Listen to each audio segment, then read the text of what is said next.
You've been studying English for years. You can read, you can write. But when you speak, do you ever feel like something is just off? Maybe you're using words that sound right, but just aren't what a native speaker would say?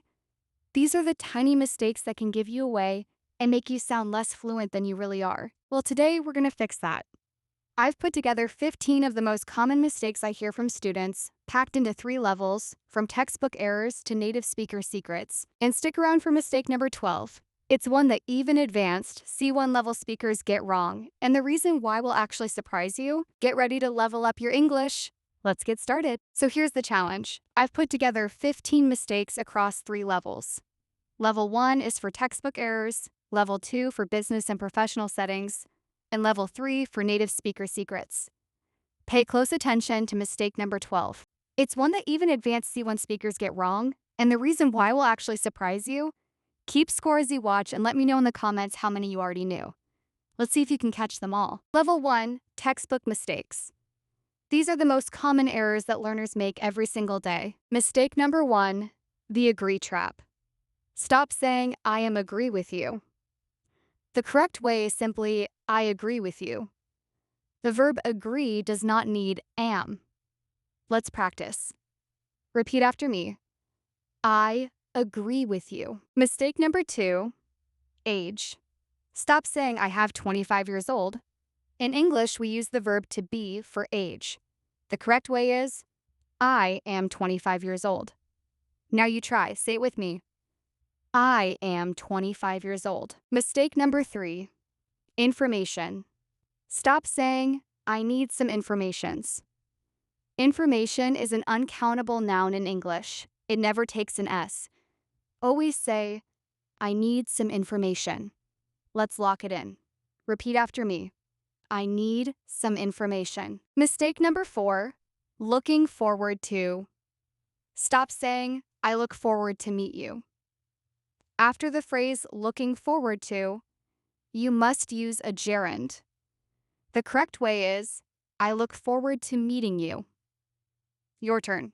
Say it with me. I look forward to meeting you. Your turn. Say it with me. I look forward to meeting you. Mistake number 5, me too versus me neither. If someone says, I don't like coffee, do not say me too. That is for positive statements. For negative statements, say me neither. Let's practice this one. If I say, I don't like spicy food, you say, me neither. Level 2, business and professional mistakes. These are the errors that can quietly hurt your career. Mistake number 6, discuss about. Never say, let's discuss about the budget. The word discuss already includes the idea of about. Just say, let's discuss the budget. Let's get it right. Repeat after me. Let's discuss the budget. Mistake number 7, make versus do. Stop saying, can you make me a favor? In English, we do favors, not make them. The correct phrase is, can you do me a favor? Now you, say it with me. Can you do me a favor? Mistake number 8, actually versus currently. In many languages, the word for actually means right now. In English, actually means in fact. If you mean right now, use currently. For example, I am currently working on the report. Let's practice. Say the sentence, I am currently working on the report. Mistake number 9, personnel versus personal. These two words sound similar but mean very different things. Personnel refers to employees or staff. Personal refers to something private or individual. This is my personal opinion, not personnel opinion. Let's hear you say it. Repeat after me. This is my personal opinion. Mistake number 10, borrow versus lend. Borrow means to take something from someone. Lend means to give something to someone. You borrow from a person, you lend to a person. Can I borrow your pen? Not, can you borrow me your pen? Let's practice. Say it with me. Can I borrow your pen? Let's practice. Say it with me. Can I borrow your pen? Level 3, native speaker secrets. These are the subtle habits that separate intermediate learners from truly fluent speakers. Mistake number 11, very versus strong adjectives. Avoid using very for everything. Instead of very tired, say exhausted. Instead of very happy, say thrilled. Strong adjectives make your English sound natural and expressive. Let's try one. Instead of very big, say enormous. Mistake number 12, a versus an.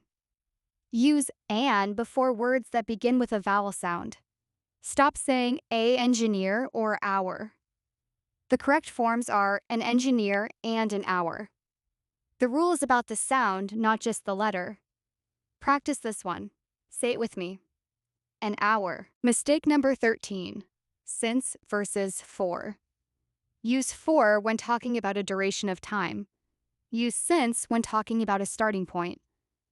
I have lived here for 5 years. Not since 5 years. Your turn. Say it with me.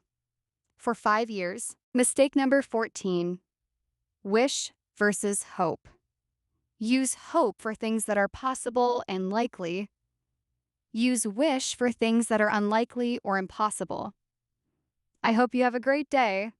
Not I wish you have a great day. Let's practice. Say it with me. I hope you have a great day. Mistake number 15, say versus tell.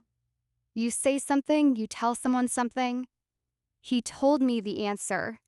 Not he told to me the answer. Not he told to me the answer. Tell always needs a person as its object. Lock it in. Repeat after me. He told me the answer. Now let's test yourself. How would you fix this sentence? I am agree with your personnel opinion about the informations, and I look forward to discuss about it with you. Pause for a moment. The correct version is, I agree with your personal opinion about the information, and I look forward to discussing it with you. If you got that right, you are ready for the next level. Comment your score below. I reply to every comment in the first 24 hours. Add a bit more detail to 5 of these mistakes to really solidify your understanding. First, the agree trap. The reason this is so common is because in many languages like French or Spanish, you use the verb to be with agree. For example, in Spanish you say, estoy de acuerdo, which translates literally to, I am in agreement. It's a state of being. But in English, agree is an action. You perform the action of agreeing. That's the mental shift you need to make. Second, make versus do.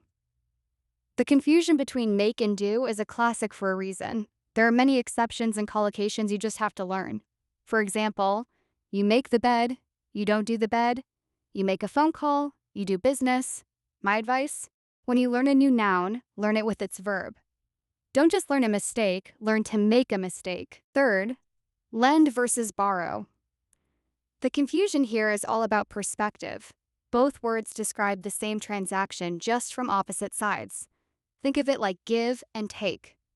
A bank lends money, a person borrows money from the bank. If the object is moving away from you, you are lending it. If it's coming toward you, you are borrowing it. Fourth, wish versus hope. This is a subtle one that really separates advanced speakers. We use hope for things that are possible that could still happen. I hope I pass the exam.